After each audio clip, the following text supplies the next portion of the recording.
Ready to dive into a piece of Illinois history. We're talking um, grand architecture, luxurious interiors, and, maybe even a dash of scandal. Scandal always makes history more interesting, right? Right, so get ready to step inside the biggest house in Illinois, the Illinois Governor's Mansion. You might be surprised to hear that we're not talking about some new mega mansion, like a tech millionaire's dream home. Hmm. This place, this home, it dates back to 1855. Wow, 1855. That's A testament to a time when biggest meant something totally different. History and grandeur all rolled into one. Yeah, definitely. So picture this.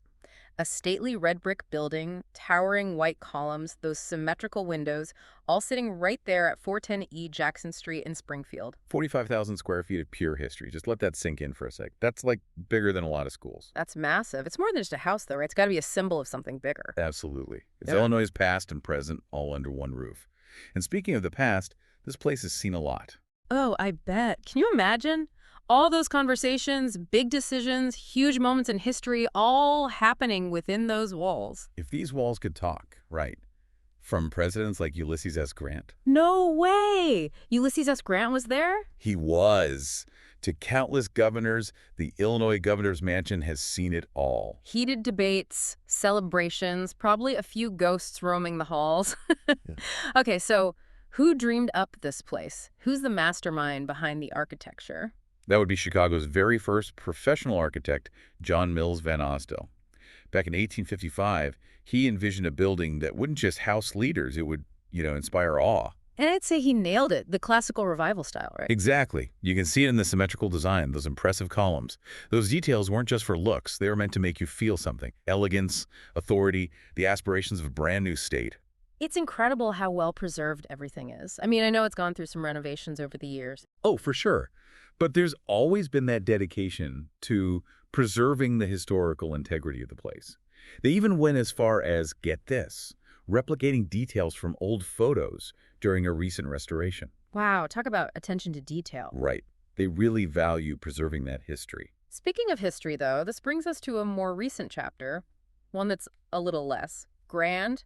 Our current governor, J.B. Pritzker. Oh boy, here we go. Right. So while the governor's mansion was getting its, what was it, like a $15 million makeover? $15 million facelift. Yeah, that. While that was happening, Governor Pritzker, who, ironically, lives in the governor's You mansion. can't make this stuff up. Right. He got himself into a bit of hot water over his own house in Chicago. Seems he had some unique ideas about property taxes. Let's just say he got creative.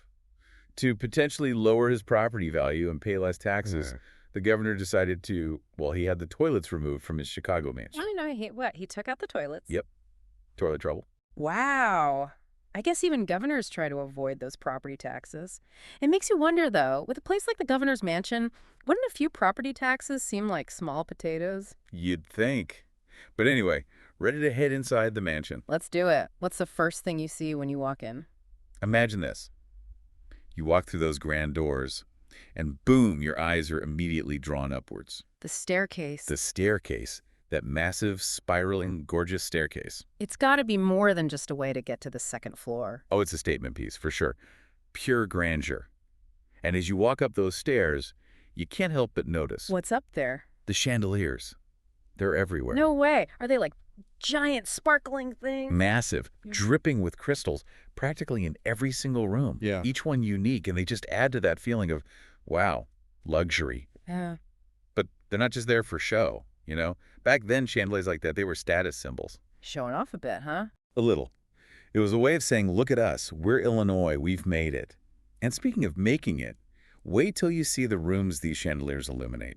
Okay, I'm ready. Give me the grand tour. What's first? We're talking rooms fit for royalty.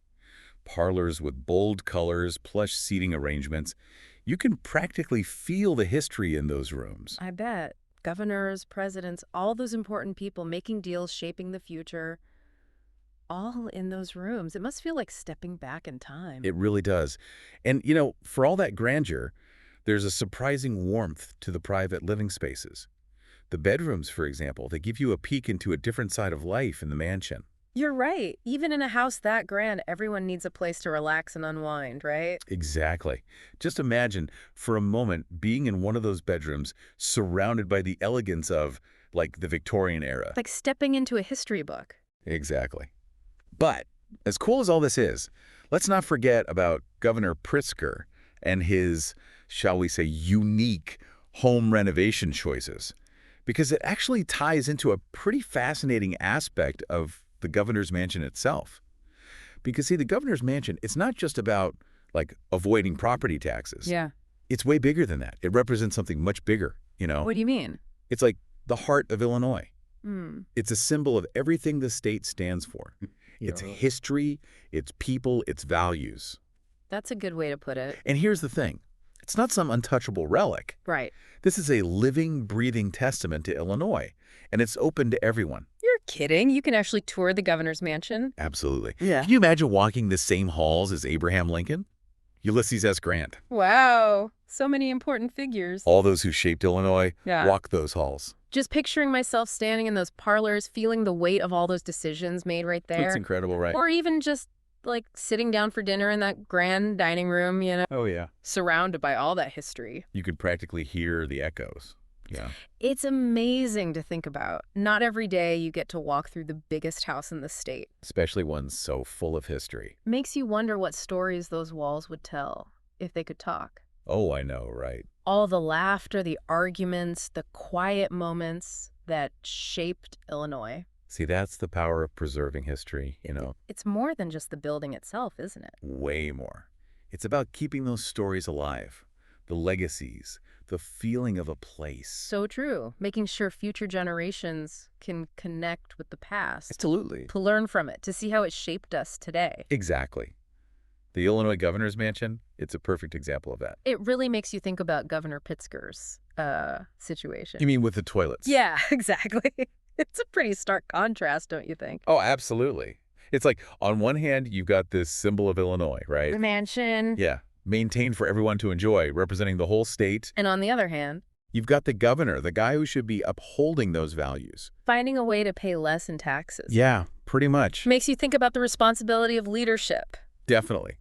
Especially when you're living in a place as historical as the governor's mansion. It's a lot of weight on your shoulders, you know? Yeah. I wonder what people will say about all this years from now. Oh, Will they remember the scandals? Or will they see the bigger picture? that's the thing about history, isn't it?